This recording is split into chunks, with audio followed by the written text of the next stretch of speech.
वैसे एक बात बताइएगा शौकत बसर साहब, ये जो मामलात पार्टी के अंदर है जिनकी निशानदेही अभी ये भी की है शेर अफजल मरवत साहब ने, शेख वकास अकरम की एक ऑडियो लीक हुई है, तो इस पर भी ज़रा बता दीजिएगा कि क्या आपके पार्टी के अंदर चल रहा है। सोहेल आफरीदी कुछ कह रहे होते हैं, फला कुछ कह रहा होता है, और उस बात का भी आपने जवाब नहीं दिया। पार्टी कौन चला रहा है? आप क्या PTI के फैसले महमूद खान चकज़ई करेंगे या अलीमा खानम साहबा करेंगी? इस सवाल का जवाब देने से पहले दोनों ने कोई बातें की हैं। हाँ। मैं समझता हूँ कि खान साहब एक सियासी का एक कैदी हैं, सारे झूठे और बेबुनियाद मुकदमात हैं।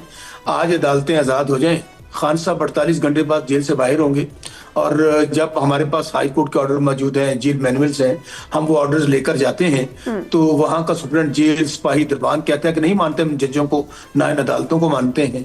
तो जब पाकिस्तान के अंदर अदालती निजाम मुकम्मल तौर पर खत्म हो गया है, आप पहले भी बता चुके हैं कि मेरे सवालों पे आ जाएंगे तो अच्छा हो जाएगा। फिर आप इंटरप्ट कर नहीं ना दिया प्लीज। मैं सवाल इधर करती हूँ, आप जवाब उधर ले जाते हैं, मैं क्या करूँ? आप उनका इतने सुकून से सर इसलिए सुनती हूँ कि जो मैं सवाल करती हूँ उसका जवाब दे देते हैं। आपसे सवाल करती हूँ, आप कहते हैं पहले मैं ये बात कर लूँ फिर आपके सवाल का जवाब दूंगी। आप बात करने दें मुझे या नहीं करने देंगी? करें। अच्छा, अब रही जहां तक बात पार्टी की, तो मैं फिर अर्ज करूं कि पार्टी जाहिर है अलीमा खानम हो या उनकी कोई मिसेस के मुतालिक बात करे, वो इंतहाई लग़्व, झूठी और बेबुनियाद बात है, उसकी सख्ती से तरदीद करता हूं। तो ये तो लोगों को झूठ बोलने की आदत है, इसलिए इनको अलावा और प्रोपेगेंडा इनके पास है नहीं। अलीमा खानम के पास कोई पार्टी का ओहदा नहीं है, पार्टी जो लीडरशिप है वही पार्टी चला रही है।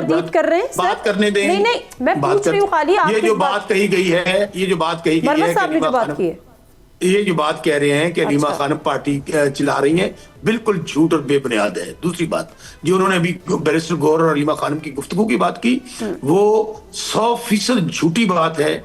यहाँ पे मैं समझता हूँ लोगों को झूठ बोलने की आदत पड़ गई है, ताकि शायद हमारा कद बढ़ जाए पार्टी के मुतालिक बात करके। इंशाल्लाह 8 फरवरी को कोई हमारी फाइनल कॉल नहीं है। अभी कहा जा रहा था ना 8 फरवरी को फाइनल कॉल है, कोई 8 फरवरी को फाइनल कॉल नहीं है। अच्छा। फाइनल कॉल जब इमरान खान साहब देंगे और उसका ऐलान, फिर जाहिर है उन्होंने मैंडेट दिया हुआ है चकज़ई साहब को और राजा अलामा नासिराबाद साहब को।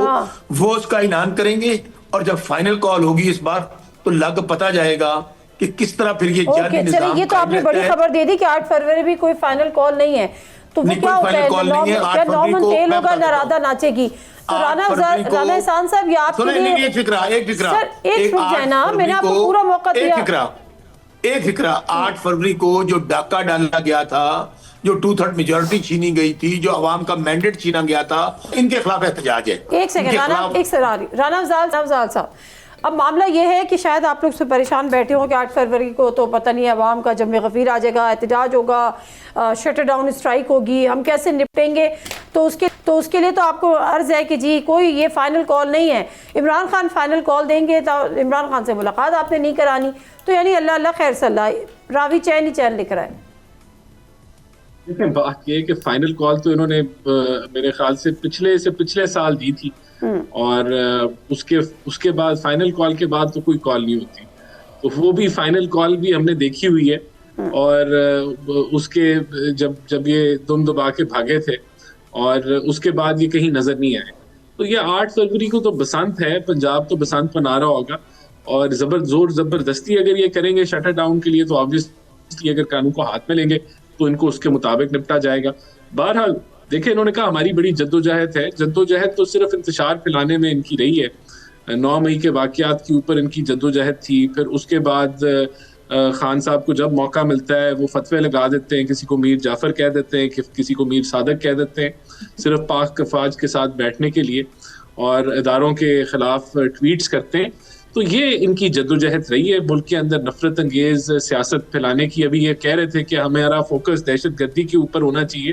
तो 12 साल से इनकी अपनी जो हुकूमत है, उधर तो इनका 0/0 मामला चल रहा है, कोई परफॉर्मेंस नहीं है। खुद ये उनके स्पोक्स पर्सन कहते हैं हमें तो वोट दिए गए हैं खान साहब को रिहा कराने के लिए, तो उसके अलावा तो हमारा कोई और काम नहीं है। तो जब इनकी प्रायोरिटी नहीं है अवाम और दहशतगर्दी से निपटना, जो कि इनका कलीदी किरदार है उस सूबे के अंदर, इनको उसके लिए इजाफी NFC के अंदर फंड्स भी दिए जाते हैं, वहाँ फोकस नहीं है। तिरा वैली का मामला आपके सामने कि पहले तो खुद उसके अंदर 4 अरब एलोकेट किए, 41 पुलिस पिकेट्स लगानी थी और बाद में मुकर गए। तो हर चीज़ पे ये जो है वो यू टर्न ले जाते हैं। और ड्रामा क्रिएट करते हैं। तो ये इनकी काविश है, ये कोशिश है। और मैं तो समझता हूँ कि 8 फरवरी को जो है वो रावी चैनी लिखेगी। मुझे भी ये लग रहा है, वो तो खुद कह रहे हैं। ये तीरा वैली का भी जिक्र हो रहा है, ज़रा आप इस पर भी कमेंट कीजिएगा कि वहाँ के जो हालात और ये सारा कुछ जो हुआ है। लेकिन कुछ कहना चाह रहे थे उससे पहले आप? तो मैं ये कहना चाहता हूँ कि वो कहते हैं ना, आपने वो राधा की मिसाल की और उन्होंने कहा लक पता जाएगा। बात ये है, जो लोग अपनी नशिस्त को प्रोटेक्ट न कर सके वो इनकलाब लाएंगे।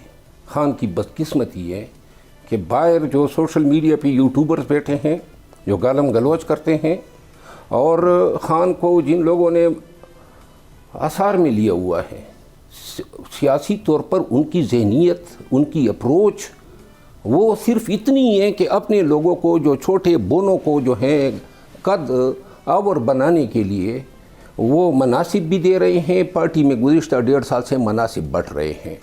हलीमा खानम इतनी गैर सियासी है जितने गैर सियासी इमरान खान खुद है।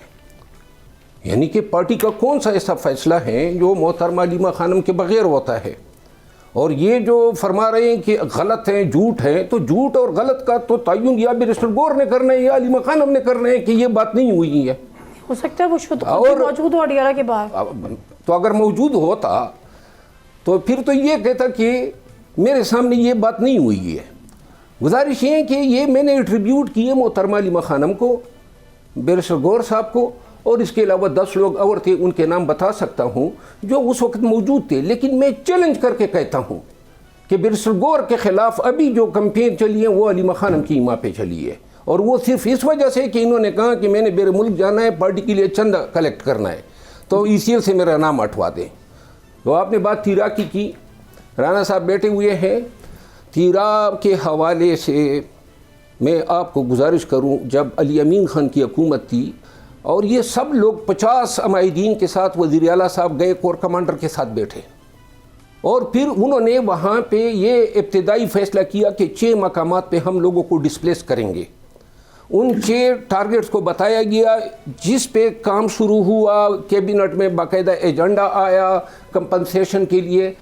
तो लिहाजा लोग जो थे, 4 दफ़ा लोगों ने तालिबान के पास जरगा किया कि मेहरबानी करें, क्योंकि उनकी जो है लाइफ बड़ी अजीरन हो गई थी। तो चौथी दफ़ा उनको बेतौकीर करके TTP ने भेजा कि नहीं, हम आपकी बात नहीं मानते हैं। तो इसके बाद अमायदीन ने और हुकूमत ने और आर्मी ने मिल के ये फैसला किया कि इन 6 लोकेशन पे लोगों को वेकेट कराते हैं। लेकिन बाद में फ़ौज ने कहा कि नहीं, अब हमें पूरा तीरा चाहिए, क्योंकि वो लोग अगर इधर से डिस्प्लेस होंगे तो दूसरी जगहों पे पनाह लेंगे। उन्होंने कहा ना कि इनको आप तीरा के अंदर बसाएंगे, अवाम ने ये कहा। फ़ौज ने कहा नहीं, इनको आपने खैबर की तरफ, बाड़ा की तरफ ले जाना है। ठीक है। जिसके बाद जो है ताख़ीर हुई 20-25 क्रूशल दिन की, जिनमें ऑपरेशन होना था। ऑपरेशन नहीं हुआ, बर्फबारी पड़ गई।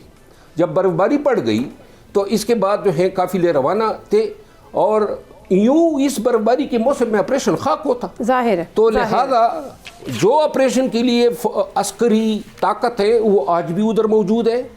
ऑपरेशन इन्होंने करना है, क्योंकि तीरा के इलाके को हेडक्वार्टर बना के पूरे इस पेशावर रीजन को, जिसमें नौशेरा, चारसदा, मोहम्मद, मर्दान, ये सारा इलाका इन्होंने कवर करना था। TTP वहाँ से पैर तो जमा अब रही है, वो दोनों कह रहे हैं जी हम ऑपरेशन नहीं कर रहे थे, ऑपरेशन फिर भी होना है, ये ऑलरेडी डिसाइड हो चुका है। TTP अभी तक तीरा पे मौजूद है, और तीरा जो है वहाँ पे जो लोग गए हैं 12,000, 13,000, अभी तो 1 लाख से ज़्यादा लोग वहाँ पे मौजूद है। सब्सक्राइब करें और बेल दबाएं ताकि कोई खबर रह न जाए।